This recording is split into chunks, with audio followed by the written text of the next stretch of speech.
It is almost 26 years since Bashorun MKO Abiola mysteriously died in government custody on the day he was supposed to be released. The winner of the June 12, 1993 presidential election died on July 7, 1998 after falling sick during a visit by a delegation from the United States led by Under Secretary of State for Political Affairs Thomas Pickering.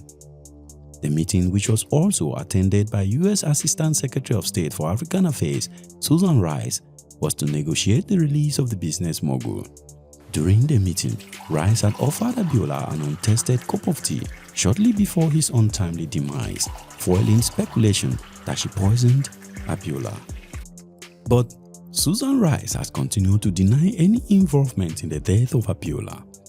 In her memoir entitled Tough Love, My Story of the Things Worth Fighting For, the former National Security Advisor recounted what happened during Abiola's final moment on that fateful day. She explained how she visited Nigeria in early 1998 to negotiate for a smooth transition to democracy after Abacha had died about a month earlier. According to her, Abacha died in company of prostitutes and Viagra was involved.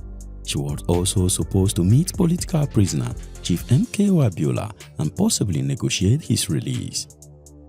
According to Susan Rice, when the team met with Abiola, he began to explain to them how poorly he has been treated in prison for the last 4 years. But 5 minutes later, Abiola started coughing intermittently and later seriously. This was why she offered him a cup of tea in order to see if the cough will stop. But this was to no avail. Abiola continued to cough rackingly and was rushed to the hospital where he died about an hour later. In this edition of History Media, we bring to your view Abiola's last moment, testimony of Susan Rice, a United States envoy who served Abiola an untested cup of tea just before he died in 1998. Please come with me, Gabriel here. Susan Rice, who was Assistant Secretary of State for African Affairs at the time of Abiola's death, wrote in her memoir, "In early July 1998, I traveled to Nigeria with Under Secretary of State for Political Affairs Tom Pickering, who was then among the most senior career Foreign Service officers. As Assistant Secretary of State for African Affairs, I had gotten to know Pickering, my immediate boss, as a wise, fast-talking and deeply knowledgeable diplomat. Having served as ambassador to 6 major countries and the United Nations, Pickering has seen and heard almost everything. The purpose of our trip to Nigeria was to encourage a responsible political transition. The nasty former dictator Sani Abacha had died a month earlier in company of prostitutes, and Viagra was reportedly involved," she said. His interim successor was a moderate leader, Abdulsalami Abubakar, who hoped to shepherd Nigeria through a democratic election to select its new leader. Rice went on to explain the purpose of our visit to Nigeria. She said, "A primary objective of our visit was to meet the wrongfully imprisoned opposition leader, Moshood Abiola. He was a presumed winner of Nigeria's 1993 election, but the results were annulled and he was later arrested. We hope to negotiate his freedom so that he could participate in the upcoming election." She continued, "Along with Pickering and U.S. Ambassador to Nigeria Bill Tuadel, I met Mr. Abiola in an austere government guest house on the vast presidential complex in the capital, Abuja. A large and imposing man, Abiola came with his minder shortly after we arrived. Pickering, a former ambassador to Nigeria, knew Abiola from years past and greeted him warmly. Abiola, robust and happy to see us, sat at the couch and began to tell us how poorly he had been treated during his 4 years in prison. He was wearing sandals and multi-layered traditional Nigerian dress, and I noted that his ankles were swollen. About 5 minutes into the conversation, Abiola started to cough, at first mildly and intermittently, and then rackingly with consistency. He said he was hot, so I asked his dutiful minder, "Please turn up the air conditioning." Noticing a tea service on the table between us, I offered Abiola, "Would you like some tea to help calm your cough?" "Yes," he said, with appreciation and I poured him a cup. He sipped it but continued coughing. Increasingly uncomfortably, Abiola removed his outer layer, leaving one layer on top. Then I shot Pickering a worried glance. The coughing became dramatic. I told the assembled men, I think we better call the doctor. And no one argued. The minder immediately placed the call.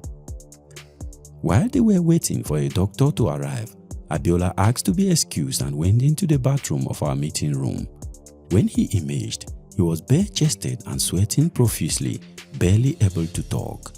He lay down on the couch, writhing, and then rolled face down onto the floor. The doctor arrived promptly, took a quick look at him, and declared that Abiola was having a heart attack and must be transported to the hospital immediately. The men labored to lift the heavy Abiola into a small car, and we rushed to the nearby rudimentary presidential hospital.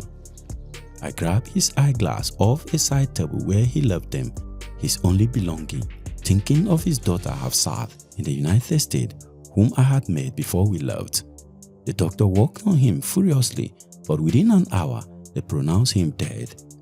We braced for violence. She continued. Abiola's sudden and mysterious death would hit like a bombshell in Nigeria's political tinderbox. Conspiracy theories would spread like metastatic cancer. Serious unrest throughout Nigeria was possible. Washington would hyperventilate since it is not every day a major figure drops dead with senior US officials. His family would need to be told, and urgently, Nigeria's acting president would have to hear directly from us, even though his minister was present at the hospital and knew how it went down. Ambassador Twadell panicked and urged me and Pickering to rush to the airport and leave the country immediately. But we said, hell no. This delicate situation required deft management and not a hurried exit in a cloud of suspicion. So, right away, I called National Security Advisor Sandy Beja, my former boss, briefed him and dictated a White House press release. Then, we went to the Nigerian Presidential Palace to relay the entire drama to the acting president, and we urged him to issue a careful statement to announce the establishment of an autopsy by international experts in order to quell reef speculation and limit the potential violence.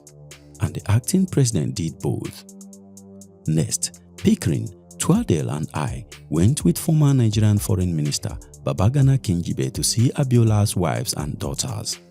All of us walked in together, but soon I realized that I was effectively alone in the room with these distraught women. The men had hung far back and left the job to me, just like the pouring of the tea. I proceeded to explain that their husband or father was dead. He had died of an apparent heart attack that began in our meeting. But the doctor did all they could to save him, but could not. The lady's wailing was so intense, it haunts me to this day. She continued. We briefed the press and I returned to the US Embassy to write the official cable to report what had happened. As I was typing this cable, I heard in the distance on the CNN a familiar voice of indignation. It was none other than the Reverend Jesse Jackson, then serving as President Clinton's special envoy for promotion of democracy in Africa. He was riffling about how Abiola died under suspicious circumstances in a meeting with United States officials. I could not believe my ears. Our own guy, implying we were killers. She continued. Immediately, I played a call to his longtime aide, Yuri, and asked them to shut the Reverend down. Please, just get him off the set, I said. That happened even as I was still watching the segment. Rice went on. We stayed overnight in Nigeria to try to calm things, offer any needed assistance to the government, and make an orderly departure. Fortunately, despite deep public upset, no significant violence occurred. The autopsy eventually confirmed the cause of death as a heart attack. Nevertheless, this was Nigeria, where conspiracy theories abound. The most popular, which still has currency over 20 years later, is that I killed Abiola by pouring him poisoned tea. From that experience, I found that being a woman policymaker comes with unique hazards. The men would not have offered, much less thought to pour the tea. They may have swiftly called for a doctor. They may not have been able to break the bad news to the wives as well. Not for the first time, it was I, not they, who took the public fall for a crime nobody committed, she ended. Do you think there is a connection between Abacha's death and that of Abiola? Let us know in the comment section. Click here for the full story of June 12, 1993 presidential election in which Babangida annulled. Don't forget to like this video and subscribe to Hispool Media for more interesting African history stories. And I will see you in the next one. Thank you very much for watching. Peace.